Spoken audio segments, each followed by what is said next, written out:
அன்புள்ள மகர ராசி அன்பர்களே வணக்கம். இந்த வார ராசி பலன். மகர ராசி அன்பர்களுக்கு 2 ராகு, தன குடும்ப வாக்குஸ்தானத்தில் ராகு இருக்கிறார். 3 சனி, 5 செவ்வாய், 6 சூரியன், 7 குரு, புதன், சுக்கிரன், அஸ்தமத்தில் கேது இருக்கிறார்.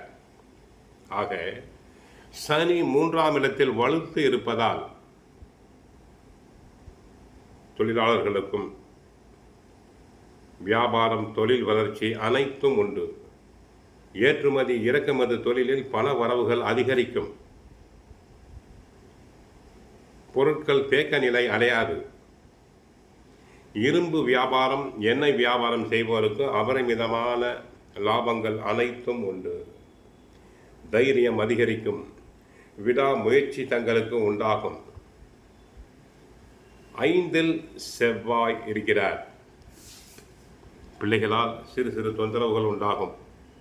6ஆம் இடத்தில் சூரியன் சாதகமாக சஞ்சரிப்பதால் அரசாங்க காரியங்கள் தங்களுக்கு சாதகமாக இருக்கும். அரசு ஊழியர்கள் புகழ் பெறுவர். உத்தியோகத்தில் நன்றாக உழைத்து நல்ல பெயரினை தாங்கள் எடுப்பீர்கள். அரசியல்வாதிகள் புகழ் பெறுவர். கட்சிக்குள் தங்களுக்கு சலுகைகள் கிடைக்கும், பதவிகள் கிடைக்கும். மக்களிடையே புகழ், செல்வாக்கு அனைத்தும் தங்களுக்கு பெருகும். உயர் அதிகாரிகளிடம் நல்ல பெயர் எடுப்பீர்கள்.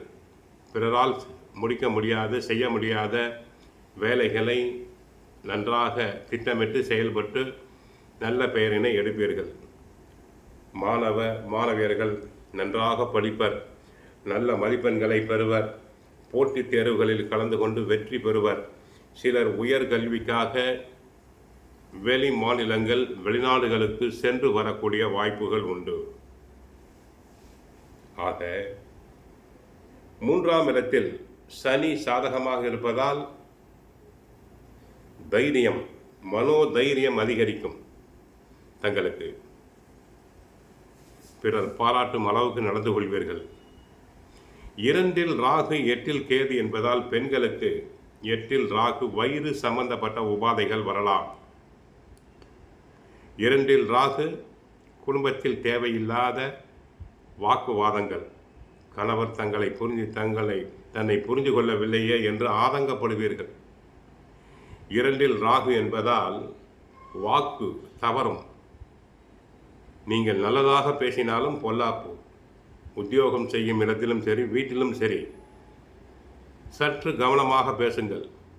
நல்லதாக பேசினாலும் பொல்லாப்பு, வீண் பலிகள் வரும்.